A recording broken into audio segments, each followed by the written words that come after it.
ദൈവനാമത്തിന് മഹത്വം ഉണ്ടാകട്ടെ. ഞാൻ ജസ്വിന ജസ്റ്റിൻ, സെന്റ് ആൻഡ്രൂസ് സീസർ ചർച്ച്, പലക്കാവ്, തൃശൂർ സഭാംഗമാണ്.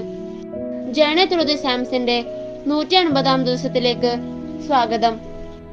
ഇന്ന് നമ്മൾ ചിന്തിക്കുന്ന വേദഭാഗം സങ്കീർത്തനങ്ങൾ 102 8 മുതൽ 18 വരെയുള്ള വാക്യങ്ങളാണ്. സങ്കീർത്തനം 102 അരിഷ്ടന്റെ പ്രാർത്ഥന എന്നാണ് പറയുന്നത്. തന്റെ എല്ലാ അവസ്ഥകളും താൻ ക്ഷീണിച്ച് തകർന്നിരിക്കുമ്പോഴുള്ള സങ്കടം മുഴുവൻ ദൈവത്തോട് പറയുകയാണ്. കരുണയ്ക്ക് വേണ്ടിയുള്ള അപേക്ഷയാണ് ഈ സങ്കീർത്തനം വായിക്കുമ്പോൾ നമുക്ക് മനസ്സിലാകുന്നത്. അതിന്റെ 8-ാം വാക്യത്തിലേക്ക് കടക്കുമ്പോൾ, എന്റെ ശത്രുക്കൾ ഇടപെടാതെ എന്നെ നിന്ദിക്കുന്നു, എന്നോട് ചീറുന്നവർ എന്റെ പേര് ചൊല്ലി ശപിക്കുന്നു.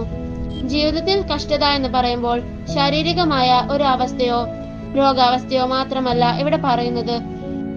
എന്റെ ശത്രുക്കൾ ഇടപെടാതെ എന്നെ നിന്ദിക്കുന്നു. നിന്നയും അപമാനവും മറ്റു രോഗങ്ങളോ ബുദ്ധിമുട്ടുകളോ ഒക്കെ മനുഷ്യന് ബുദ്ധിമുട്ടുകൾ തന്നെയാണ്. എങ്കിലും മനുഷ്യന്റെ നിന്ന എന്ന് പറയുന്നത് ശത്രുക്കൾ നമ്മളെ നിന്ദിക്കുകയും പരിഹസിക്കുകയും ഒക്കെ ചെയ്യുന്നത് ഒരു വ്യക്തിയുടെ ജീവിതത്തിൽ വളരെ ദോഷകരമായതും ഒന്നും ചെയ്യാൻ കഴിയാത്ത ഒരു മാനസികാവസ്ഥയിൽ കൊണ്ടെത്തിക്കുന്നതും ആണ് നിന്ന എന്ന് പറയുന്നത്. അങ്ങനത്തെ ഒരു അവസ്ഥയിലൂടെ കടന്നു പോകുന്നത് എന്നോട് ചീറുന്നവർ എന്റെ പേർ ചൊല്ലി ശപിക്കുന്നു. അത്രയും ശപിക്കത്തക്ക നിലയിലുള്ള അവസ്ഥയിലാണ് സങ്കീർത്തനക്കാരൻ ആയിരിക്കുന്നത്.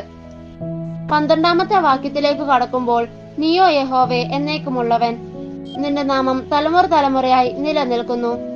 തന്നെ കുറിച്ച് പറയുമ്പോൾ നിരാശയും വേദനയും സങ്കടം ഒക്കെ നിലനിൽക്കുമ്പോൾ ഈ വാക്യത്തിൽ ദൈവത്തെ വാഴ്ത്തുകയാണ്. മഹത്വപ്പെടുത്തിയതിനു ശേഷം പിന്നെ പറയുന്നത്, ദൈവത്തിൽ പ്രത്യാശ വെച്ചുള്ള നീയോ യഹോവേ എന്നേക്കുമുള്ളവൻ, നിന്റെ നാമം തലമുറ തലമുറയായി നിലനിൽക്കുന്നു. നമ്മൾ വിശ്വസിച്ച് പ്രാർത്ഥിച്ചാൽ ദൈവം നമ്മുടെ പ്രാർത്ഥന കേൾക്കും.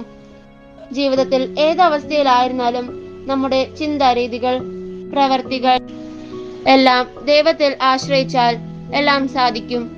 വരാനിരിക്കുന്ന തലമുറയ്ക്ക് വേണ്ടി ഇത് എഴുതി വെക്കും എന്ന് പറയുന്ന വിശ്വാസം ദൈവം നമ്മെ അനുഗ്രഹിക്കുകയും ചെയ്യട്ടെ. നമുക്ക് പ്രാർത്ഥിക്കാം. സ്നേഹവാനും കാരുണ്യവാനുമായ ദൈവമേ, നിന്നെ അനുസരിച്ച് ജീവിക്കാനുള്ള കൃപ ഞങ്ങൾക്ക് തരണമേ. നന്മകൾ മറ്റുള്ളവരോട് പറയുവാനും അത് അവരുടെ ജീവിതത്തിൽ വലിയ മാറ്റങ്ങൾ വരുത്തുവാനും കഴിയട്ടെ എന്ന് പ്രാർത്ഥിക്കുന്നു. സകലവും യേശുവിന്റെ നാമത്തിൽ തന്നെ. ആമേൻ.